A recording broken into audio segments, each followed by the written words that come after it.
What's up, everybody? Welcome back to Team Fish Knuckles YouTube channel. Today's Wednesday's weekly report. I think that's what we decided on. Still, it could be weekly Wednesday's report or weekly, either weekly Wednesday or Wednesday's weekly. I'm not sure how you want to call it right now. But this is episode 2, and in this episode, we're going to talk about some of the new cards that are coming out in the game, and then we're also going to talk about one of the first quote-unquote regionals that happened over which Arena Cup was it actually?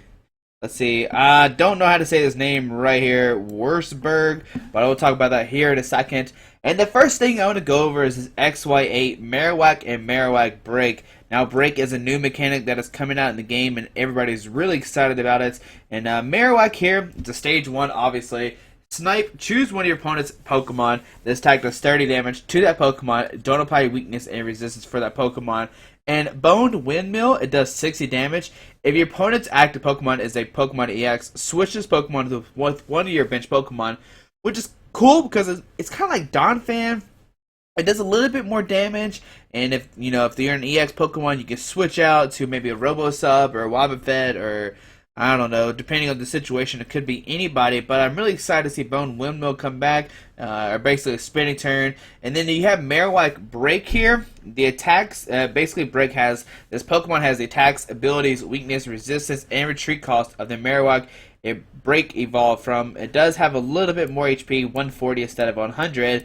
And this Bone Revenge, 20 damage. This attack does 40 more damage for each prize card your opponent has taken, which could be pretty nice as they take 5 prize cards. That's 200, 220, and with Strong Energy, Fighting Stadium, and other stuff, you can do a lot of damage with Marowak Break. It should be interesting, and if you go right here onto this video, you can actually see the break stuff happening. I'm not sure if it's been announced or not how the break works. If you can do it on your first turn, you have Marowak out, or if you have to wait a turn. Like if you have Marowak out, do you have to wait a turn to your break evolve? I haven't seen anything, and if I missed it, please let me know down in the comments below. That would be amazing. Next up, we have Pokemon Tool Vest and XY8. There's a new tool basically, and it's Assault Vest, Pokemon Tool. Attach a Pokemon Tool to one of your Pokemon that doesn't already have a Pokemon Tool attached to it. The Pokemon this card is attached to takes 40 damage less from attacks of your opponent's Pokemon that have any special energy cards attached to it. Now this is kind of like Eviolite, but obviously it's does 40 damage, and it's only for special energies, and this is what it looks like here, the little vest thing, and there's a DCE just showing that it works with special energies. So, DCEs, herbal energy, strong energies, bad energy, double dragon energy, all those special energy cards could be used for the Assault Vest, so maybe that would be a good card to have in the future. Pretty interesting, I haven't seen any minus damage reduction for special energy cards. That's a new thing that I haven't seen yet. I'm not 100% sure, but I think it's a new mechanic to the game here. Next up is Rage. What is it? Rage of the Broken Sky. Now, if you don't know this, we've actually been talking about XY8 a lot, and XY9 is the new set that is coming out here. Japan's next set will be called Rage of the Broken Sky. It will be released in Japan of December 11th. It will contain 80 cards, excluding secret rares. This will be the 9th XY set and the 2nd set of the XY break block. And as you see here, there is a Mega Gyarados here. So maybe we'll have, or is that Shiny Gyarados? Yeah, Mega Gyarados. Sorry, yeah. So it'll be exciting. We have Mega Gyarados obviously coming out in the set. There's a deck box and sleeves that are coming out for it, which looks pretty nice there. I like the red Gyarados a lot. A Shiny Mega Gyarados box will also be revealed on the same day, along with 32 pack of Shiny Mega Gyarados sleeves. Each will cost you 362 yen, or about $3. So once this gets released, you can actually start buying it, maybe through Pokevault or I don't know other sites actually besides Pokevault. That's what I usually use to buy Japanese sleeves and deck boxes. There's probably a lot of others out there. You could probably go on eBay, maybe Amazon, to buy this stuff if you need it. And then 2 weeks later, on December 26th, Japan will also be releasing. We'll also be getting 3 battle strengthening sets. Each mini set is a pack of 16 predetermined cards. One of them will feature Leafeon and Grass fighting Pokemon. The second will feature Jolteon and Lightning fire Pokemon. And the third will feature Vaporeon and Water / Psychic Pokemon. Each pack will also come with an EX, which will potentially be the pack's featured evolution. They will cost 650 yen, or about $5 to $6. And it's going to be exciting to see what these actually are here. And as you see, there's a Leafeon, Jolteon, and a Vaporeon. It's weird that this is a Leafeon and not a Flareon. I guess they decided to do something else. But it looks like we're getting a Leafeon EX, a Jolteon EX, and a Vaporeon EX. I just don't know why they didn't do Flareon. Maybe they decided to go. I actually don't know why. If they decided to go like the original trio, they would have took the lightning out and put a fire there, so they have grass, fire, and water. Not the original trio, as in the Eevees, but like as a starter set. So I'm wondering why they decided to put the Leafeon / the Jolteon in there. I'm not sure why they decided to do this here. Alright, so that's all the news. Pokemon stuff that was pretty interesting here. Now let's go over the top 8 decks that actually were from the Arena Cut Wurzburg. I'm not sure how you say that there. I just took a stab at it. But this is kind of like a regional. It was in Bavaria, Germany. I guess it was actually the Arena Cup was called Wurzburg. I'm not 100% sure. It had 91 masters competed, including some of the top players in Germany and some of the players from the Netherlands, UK, and Finland. Because over there, they can travel to these Arena Cups. Anybody can play them, which is pretty nice there.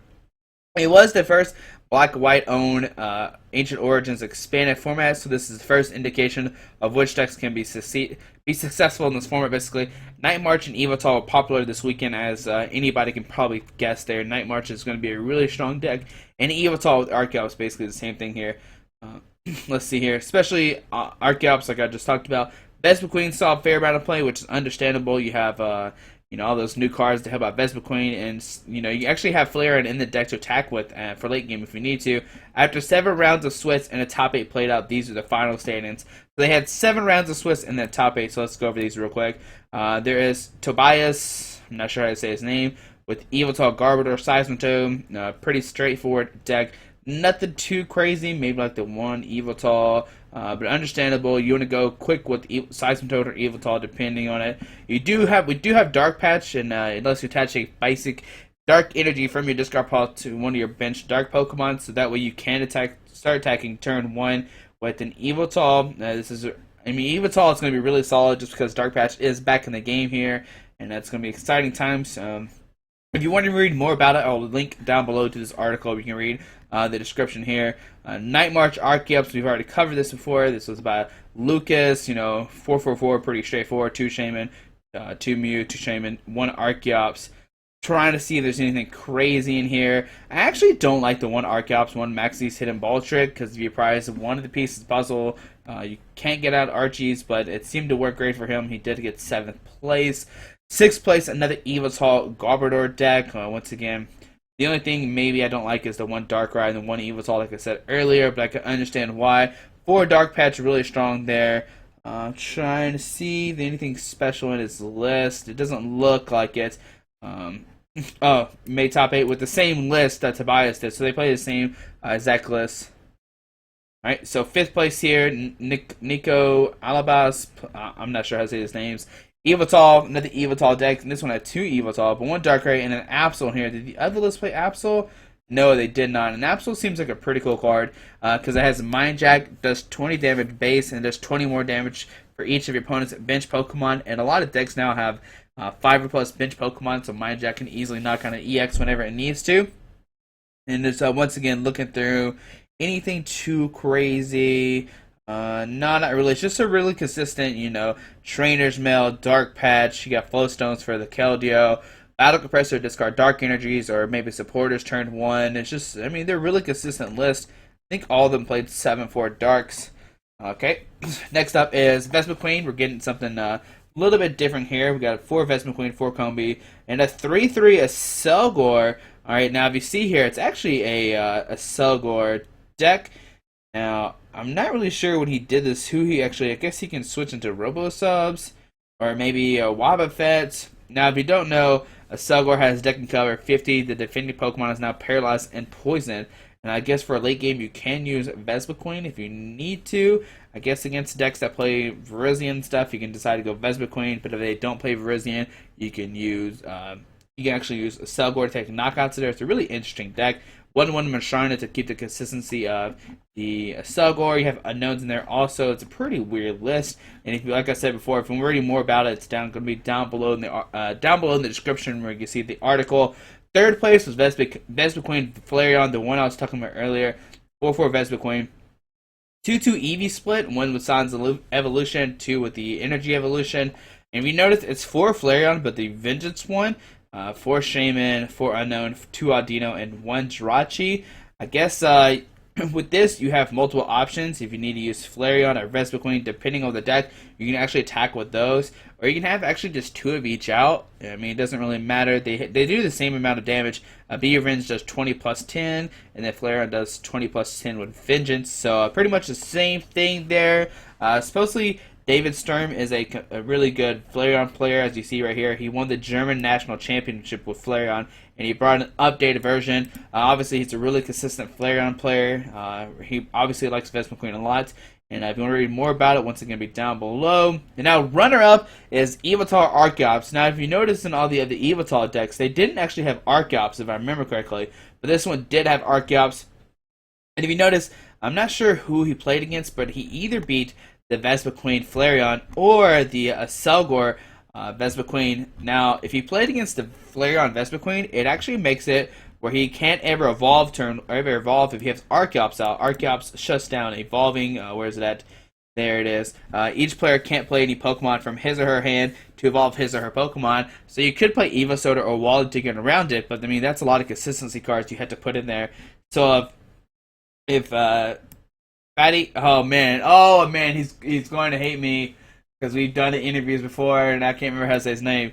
But if he did play against the Vespiquen Flareon deck, you can see why he easily beat this. I mean, he doesn't play any. I mean, he did have Hex Maniac, which could shut down Archeops for a turn, but he has to consistently Burst Seeker for them, which is not good at all. And I think he even played Seismitoad, so he can only actually get one Hex Maniac off, and if he does that, he had another Seismitoad to Quake Punch him, making it where he can't actually use Hex Maniac again. I mean, he can Quake a Punch, and then the Vespiquen player could use Hex Maniac, take a knockout, but he can't Burst Seeker for another Hex Maniac because he's under Quake a Punch, which is pretty nasty. And you can see why the Yveltal deck probably beat out the Vespiquen Flareon. Now, against the Vespiquen to Selgor deck, he did play Wobbuffet, so he can actually shut down Archeops that way.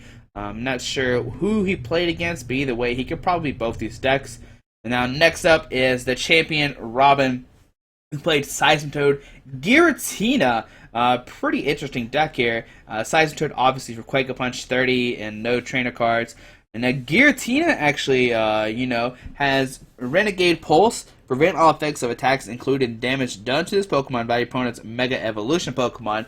Now, Seismitoad's worst problem was like Mega Manectric, Mega Groudon, Mega Kyogre, but with Giratina, it actually makes it where they can't hurt you at all. And then you have Chaos Wheel, which does 100. Your opponent can't play any Pokemon tools, Special Energy, or Stadium cards from his or her hand during his or her turn. Now, actually would be interesting to see this matchup here because, Yveltal should probably beat Seismitoad Giratina, but I mean, it would be interesting to see what happened there. I'm not sure, there's not really a description of, I'm trying to see where it says. If let's see. Oh, it was actually 2-1 in the finals. So yeah, I mean, this deck came out of nowhere, and also with Chaos Wheel, you can make it where they can't attach any special energy cards, which is like DCE. So this is how you actually beat Night March and Vespiquen is with Giratina. Maybe with the Giratina, he wasn't able to get enough energies on his Yveltal to actually knock it out. I'm trying to see if there's anything down below where they say how they beat it, but it doesn't seem like it doesn't really say how they beat each other. But I mean, it's 2-1, so obviously it was fairly close there. But Giratina is a great card if you're scared of Vespiquen and of Night March, which we saw a couple of. I mean, we saw one Vespiquen, another Vespiquen, an Yveltal, another Night March. So 3 out of the 8 were Vespiquen or Night March. Everything else is Yveltal and 1 Seismitoad Giratina. So obviously Yveltal is a deck to look out for. And if I were to pick one of the 2 Yveltals, I would actually pick the Yveltal Archeops. It just seems like you have a better Selgor Vespiquen matchup because you shut down their evolves. But what do you think about this? I mean, how do you think, what do you think of this top 8 guess displacement, stuff like that. Do you see any decks that are pretty interesting? Like I said, the Sidestone Giratina one's definitely an interesting one, for sure. I mean, he has all these techie cards too, and also he plays 4 Crushing Hammer, so maybe if he could discard all of his energies and against the Evoltol player, sorry about this, but if he could discard all of his energies with Crushing Hammer and then Toad Lock him, he can actually make it where he can never Dark Patch, and he has to manually attach energies, and you play Zerosig and Team Flare Guns to discard more energy, so it's probably how Robin beat out the Evoltol player in the finals there. But like I said, once again, if you want to learn more about these decks, read the discussion about them. Down below will be a link to 60cards.net's article. Hopefully you enjoyed this episode of Weekly Wednesday Support. If you have any suggestions, leave those down below, and we'll see you next week. We'll see what happens. Hopefully there's some new news coming out. I do like these top 8 results a lot. It's cool to see. There's already a big tournament going on, so it makes helps out the U.S. players a lot to see what's great in this format right now. But I hope you have a great day. Alrighty, bye.